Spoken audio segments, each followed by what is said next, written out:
Hello, everybody, and welcome back for another episode. Today, we're going to be talking about the Millennial Reign of Christ and the second resurrection. So, what is the Millennial Kingdom, and should it be understood literally? Now, in the final book of the Bible, the book of Revelation, as it's called, there's a period of time referred to where Jesus Christ returns, and then after, he reigns on earth for 1,000 years. And it's referred to as the millennium. And during that time, there's supposed to be peace and unity. And then after that time, before that time, Satan is supposed to be thrown into the pit. After this 1,000 years, Satan is let loose. And here's just a graphic showing some key markers. And why I find this real interesting is because there's an idea that has been put forward. And I first heard about this from a channel called Fendat. And I'll try to leave a link to one of his videos talking about this. But the idea is that this 1,000-year reign of Christ on earth has already happened. And we are actually on the other side of it. Sounds far-fetched, I know, but as we go along, there are some really interesting tie-ins, at least from my perspective. And these are just some markers that when Jesus returns, this is according to what's laid out in the book of Revelation as to what will happen. So when Jesus returns, you're supposed to, of course, Jesus returns, and there's supposed to be this Battle of Armageddon, a lot of apocalyptic events, and then Satan is bound for 1,000 years, thrown in a pit. And then you have another interesting thing where they're talking about the first resurrection. And that's going to be interesting when we look into that. And then after the 1,000 years, Satan is let loose to deceive the nations. Then there's another resurrection. And there's this final battle of Gog and Magog. And after that, there's a final judgment, and then time no more. So I want to look into some of these things and just see some of the tie-ins to our present situation. It's kind of interesting. So I wanted to start by looking at the return of the King.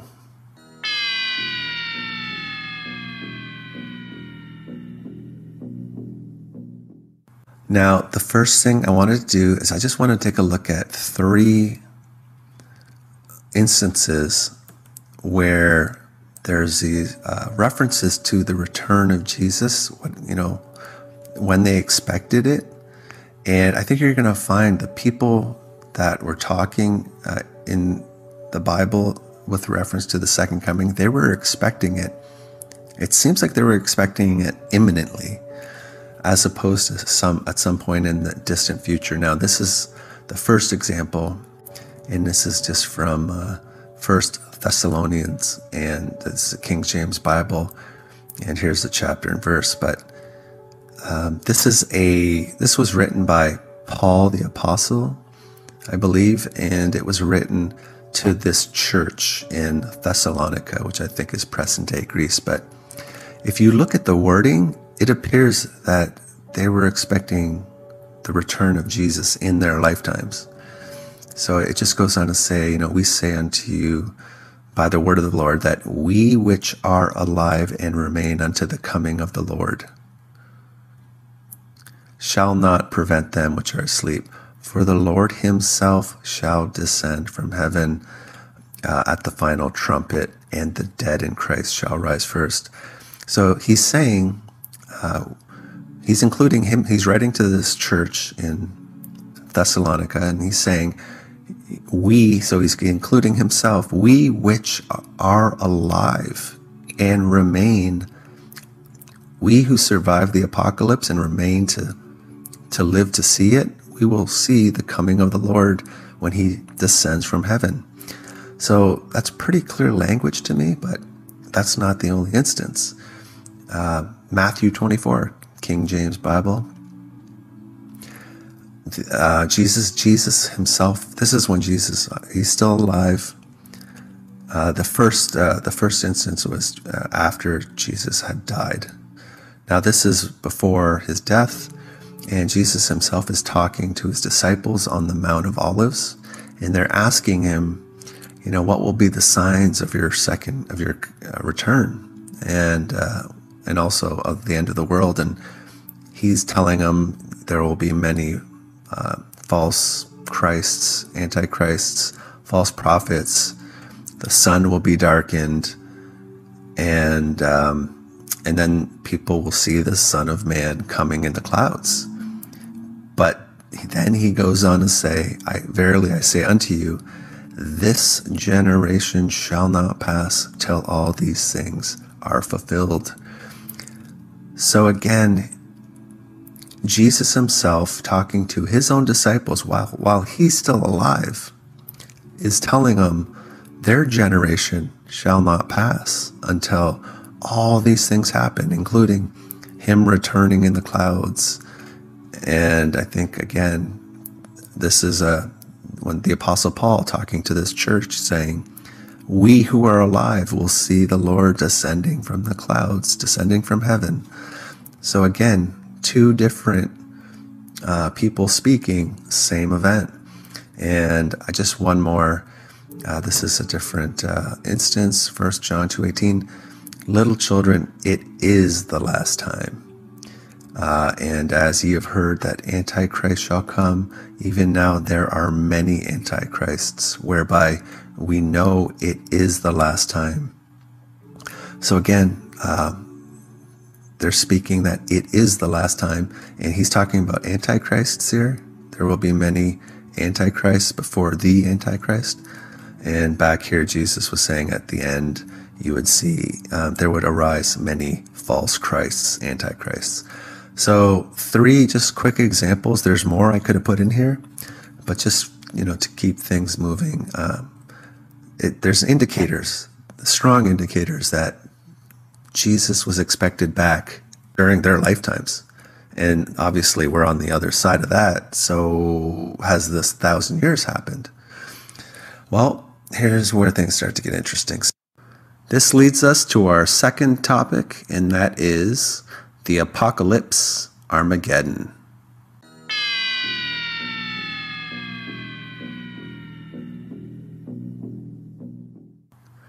Now, when Jesus returns for his second coming, it's supposed to be a time of untold destruction, tribulation, followed by a 1,000-year period of peace. So is there anything in our history that we can look to which is a massive destruction event followed by a 1,000-year period of time? I think there is. I think it's just sort of misdescribed to us. So what would that destruction event be? Let's start with that. Well, I think we know it by this name: the fall of the Western Roman Empire.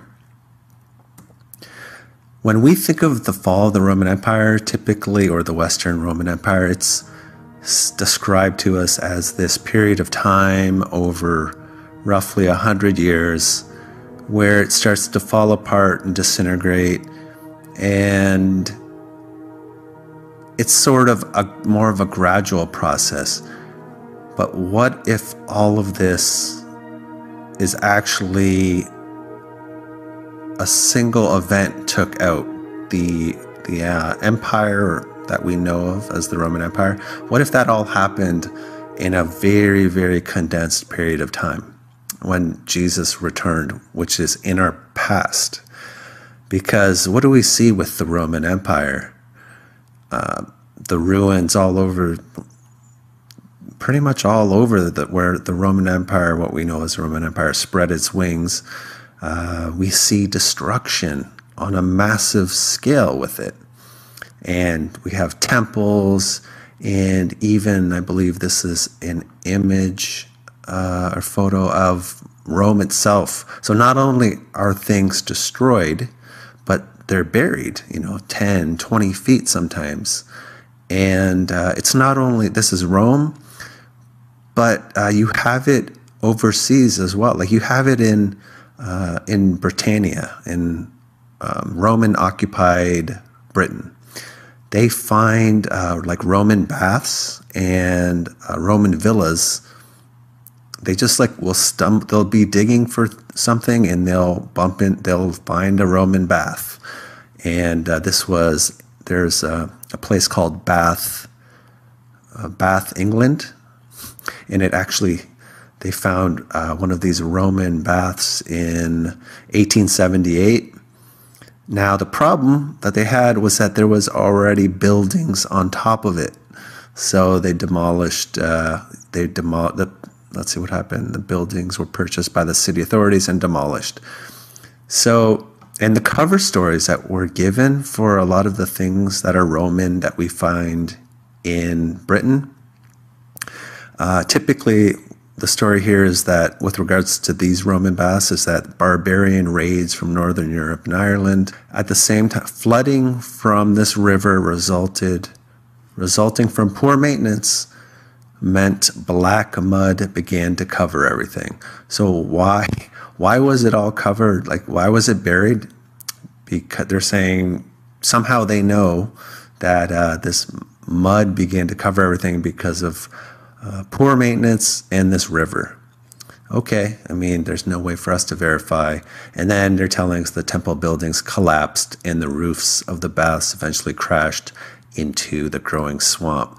So what I would suggest is that this is BS, and this is just a cover story, and what you're seeing with this Roman bath is exactly the same event that happened with this, that happened with this, that happened with this.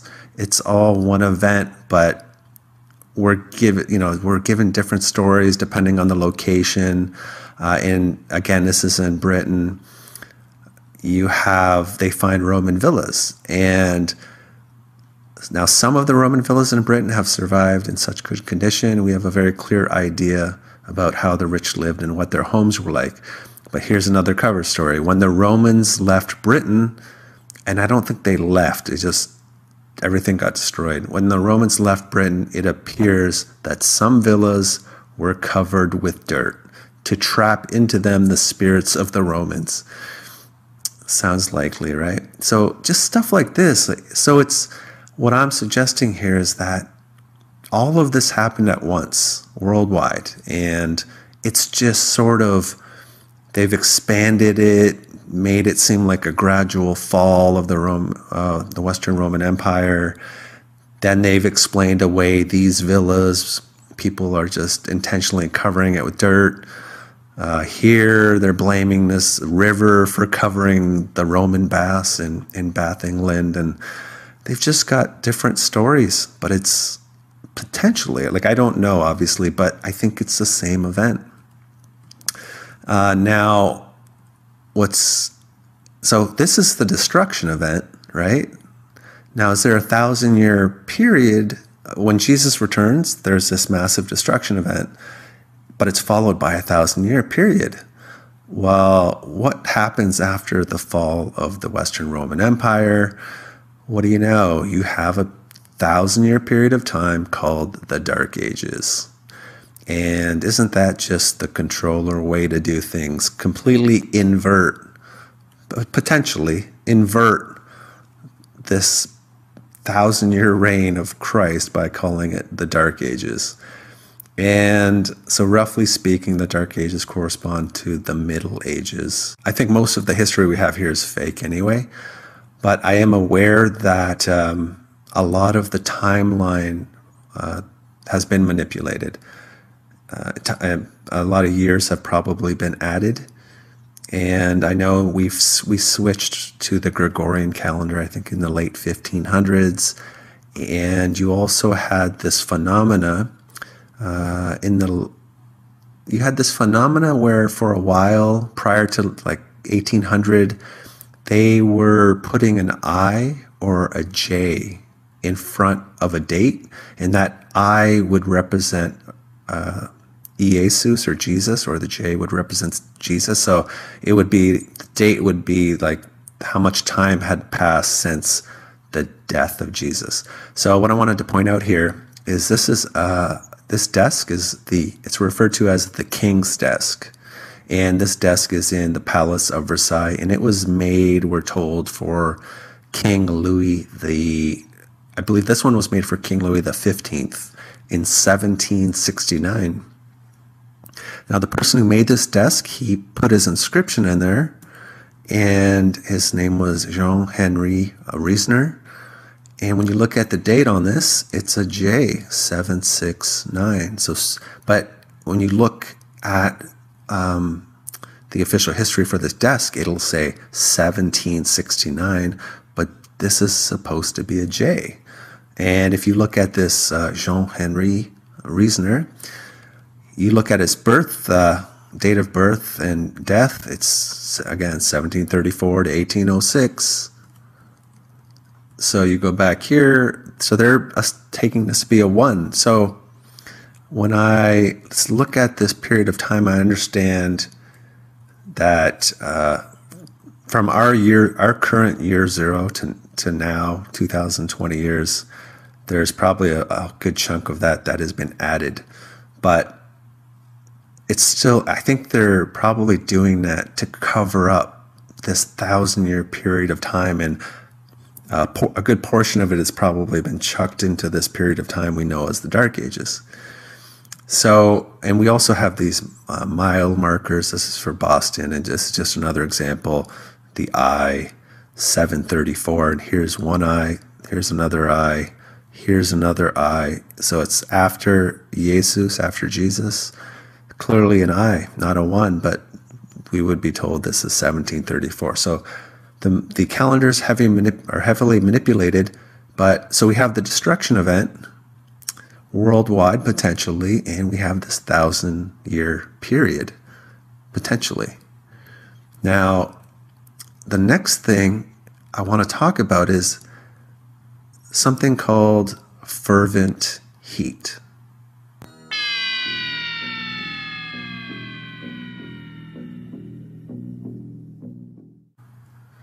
So if we go back to the Bible, there are some other verses that talk about what's going to happen when Jesus comes back again for the second coming. Just before this 1,000-year reign, there's this interesting verse that talks about, the day of the Lord will come as a thief in the night. So when he returns, the heavens will pass away with the great noise, and the elements shall melt with fervent heat. Fervent heat, things melting. Where have we seen that? Well, Turkey, right? I think this is Cappadocia, but everything appears to be melted. Here's a good shot. It's just something has happened to the rock, and people felt the need to hide, potentially, in these structures. And I believe this is from Turkey as well. And I have got one here this is from Petra. And you could just see this area here. Looks like entrances have been covered up, but something happened, and it's curious. The Bible talks about this fervent heat, which is going to cause some significant damage. The elements shall melt with fervent heat. So that's an interesting tie-in. Now, this is where, for me, as crazy as this is going to sound, and it is, and again, we're not proving anything here, but this, for me, answers so many things you have no idea. So we're going to talk about raised incorruptible.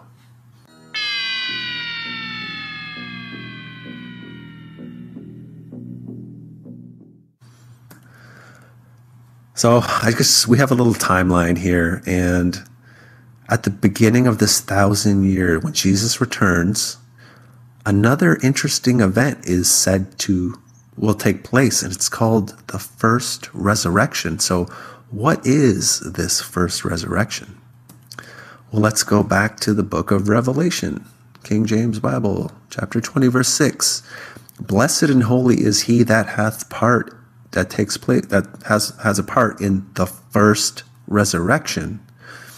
They're saying the second death will have no power over them.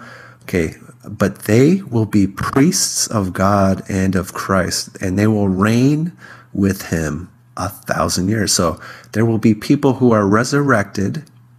And just to give you some background, these people are the ones who didn't take the mark of the beast, didn't worship at the altar of Baal. And a lot of them were probably martyred for their beliefs. So they're the first ones who get resurrected. And not only that, they're going to reign on earth for 1,000 years. So why is that interesting? Well, here's one more verse, just verifying what I just told you. This is a different, this is the first Thessalonians. This was Revelation, but it's talking about the same thing. When the Lord himself descends from heaven, you have the final trumpet, and the dead in Christ shall rise first. So the same group of people. So why is that interesting? Here's why. A different book of the Bible, 1 Corinthians, and you have these two verses. So what this is I can't remember. I think it's the Apostle Paul talking to this. It's a letter to this church in Corinth, and so he's talking to believers, people who believe in Jesus and in the gospel, and he's telling them, "Behold, I'm going to show you, tell you a mystery. We shall not all sleep, but we shall all be changed in a moment, in a twinkling of an eye, at the last trumpet." That last trumpet comes up again and again. So when the last trumpet sounds, the dead shall be raised incorruptible. So that first resurrection, and we, these believers, we shall be changed. So when you start looking into this, these people are in the twinkling of an eye. These people get different bodies. They get these glorified bodies. I guess that's the best way I can describe it. They're going to have different bodies, but they're going to be on earth, ruling with Jesus for 1,000 years. So some of the people who survive the tribulation as well, who are believers, they get different bodies, and these saints who are raised up first, they get different bodies. So why is that interesting to me? Well, here comes the crazy part, but what do we talk about with waste management? The secretly disgusting history of royal palaces. Again, going back to the Palace of Versailles, toilets were only added in the 1700s. That's no toilets for the masses, servants, or even guests. Any toilets. Now, again, I believe Palace of Versailles has 55 fountains, and here's just some of them. Now, water, again, I think when they initially tried to get water to these fountains, they built aqueducts, reservoirs, and they got water from 4 miles away from the River Seine. Now, these people who did all this, they didn't, so the palaces had no easy access to water, and therefore they had no indoor plumbing. The same people who did all this had no plumbing. And meanwhile, the Roman, what we call the Roman civilization, they had solutions for waste management. They took it away, and I know some people are saying, well, they made it to make gunpowder, black powder. Well, here, you know what you can do? You can actually do what the Romans did and centrally collect the waste, and you could still do whatever you needed to do to make with waste to make gunpowder. So that's not, for me, I think that's BS. I know that that's some of the stories given to us, and this whole thing that it's in the culture, I don't believe it. I don't buy it. It doesn't make sense. I think that some of these people had different body types, and so they didn't need these what we kind of need as far as waste management.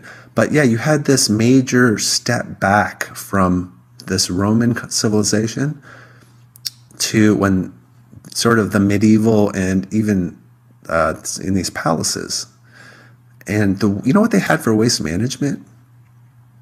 Basically, they had chamber pots, and they had like these privies, these centrally located in the palace, where all that it was a toilet seat with a pipe connected to it, and that would empty into a cesspit.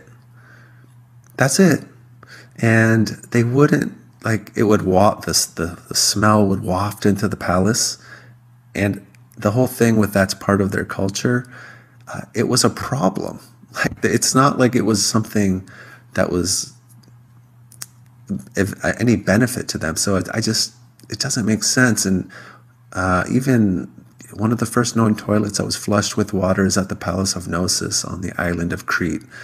So they had this thing figured out, but for some reason we take a step back. And here's again, this is just like the Romans had like these communal bathrooms even, and you would just sort of, your waste would be washed away. But they knew at least to do this. But for some reason, everything steps back. And what else do you find in the medieval time frame? We have these castles, thousands of these castles. What don't they have? Running water, flowing water, plumbing, none of it. So the most elite castles were the people with the most elite, and some of these palaces, no waste management, no running water. What is going on? Well, I think the answer, as crazy as it sounds, might be people with these glorified bodies. And all they had, the castles for waste management, I think there are these holes on the outskirts of the castle, and their waste would flow into the moats around the castle. I think these were added after the fact, but yeah, not great as far as waste management goes. So I just find that fast. I know it's a stretch, but it makes so much sense for me. So now I want to talk about the normies.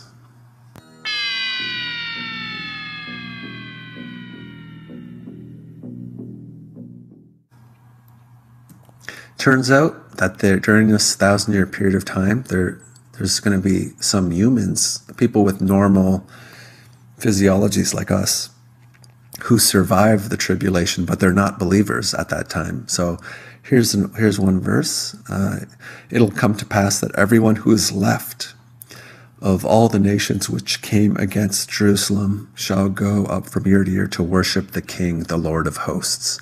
That's just a reference to Jesus. So it's saying everyone who is left of all the nations which came against Jerusalem. So during that battle of Armageddon, I would assume there's going to be some people who aren't believers who survive. And they are in this kingdom, and they're there at the same time with these people. I'm going to assume that the populations are greatly reduced, but you've got people of different types, or different physiologies, I guess. And just one more verse talking about this millennium period.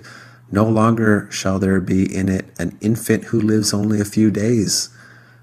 So they're mentioning there will be children born.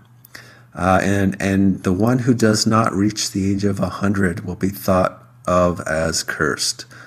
So longer lifespans, but people who are human, who have our physiologies. But so it makes me wonder when I see things like this Abbey Mills pumping station, which is called the Cathedral of Sewage, these industrious Victorians, I'm wondering, is this sort of the lineage of these people with similar physiologies to us?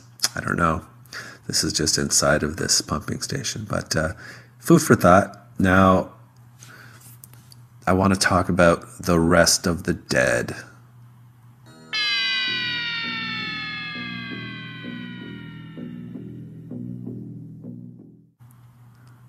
So here's where we come in. So Satan is, after the 1,000-year reign, Satan is loosed, and there is a second resurrection. And here's where we come in. I think this is where we come in. Here's a verse. Again, we're in the book of Revelation. But the rest of the dead live not again until the 1,000 years were finished. So there's another resurrection that happens. And when the 1,000 years are expired, Satan's going to be loosed, and he's going to go out and deceive the nations. And there's going to be a final battle with a large amount of people, the number of whom is as the sand of the sea. So it's food for thought. Like, how would, after this 1,000-year reign with Jesus himself being on earth and these saints, these people with glorified bodies mixed in with people of normal physiologies, how would Satan be able to deceive the nations? I mean, but maybe those, because we don't see these people with these glorified bodies and Jesus, they're not around. So maybe at the end of this 1,000 years, they're somewhere else. And Satan has been, see, it's sort of a gray area, but here we are. And this is just one more verse before I make my point here.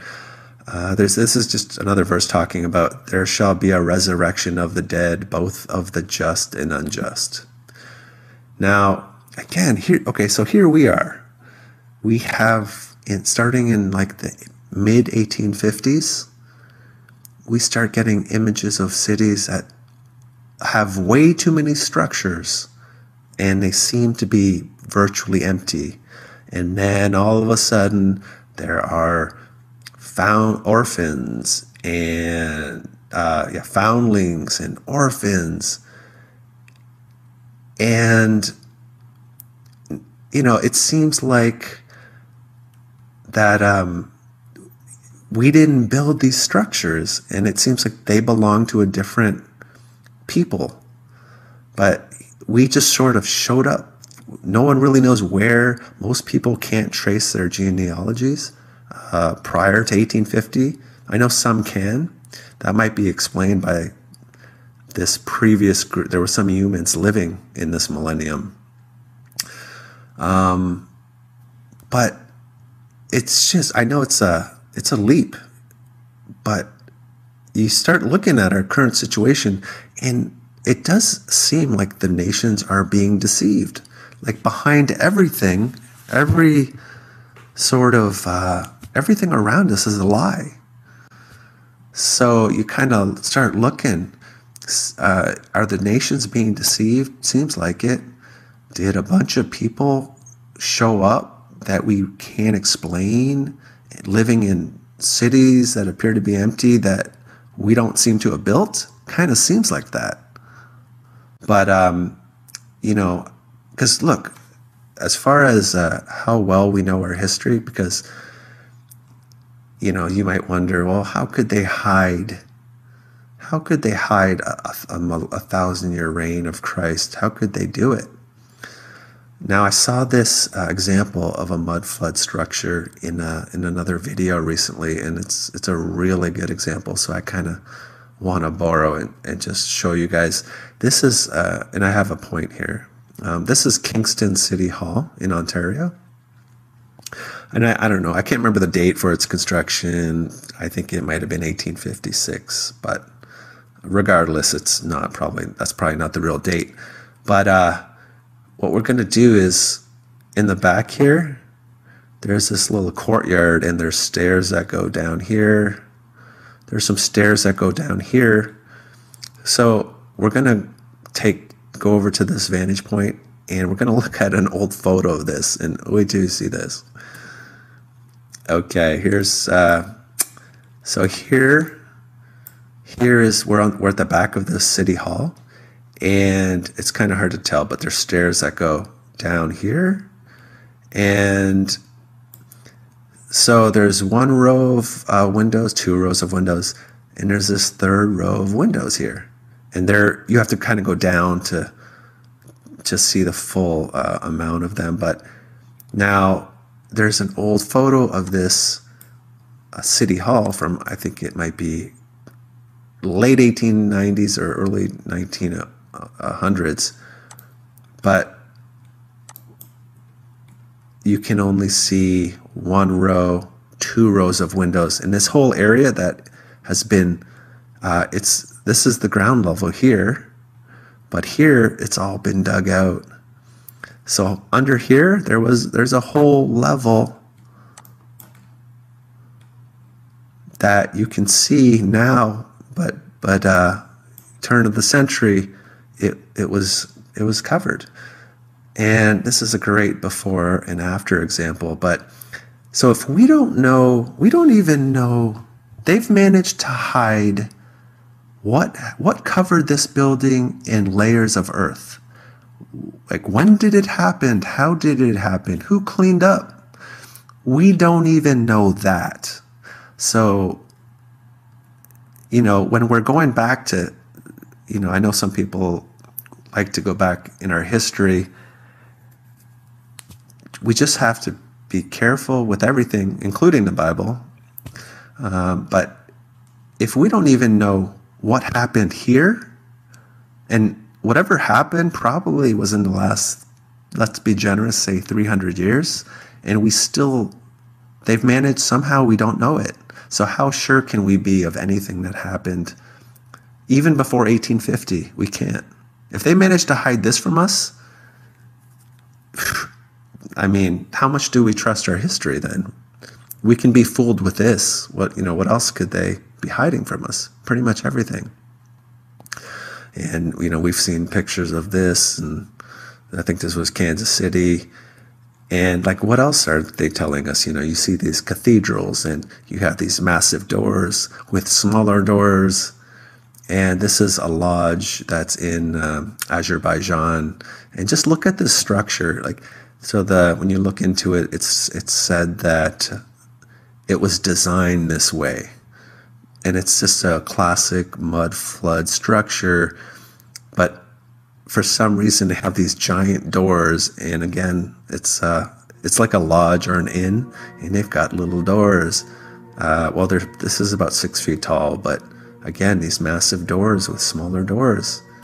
So this isn't even on record as to, it seems like there are people of a larger stature, but it's not on record. So our history, anything's on the table because we don't know our history. So I guess I'll leave it here, like I said, but until next time, take care. Bye.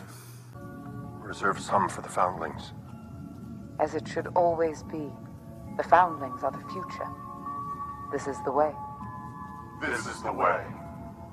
This is the way.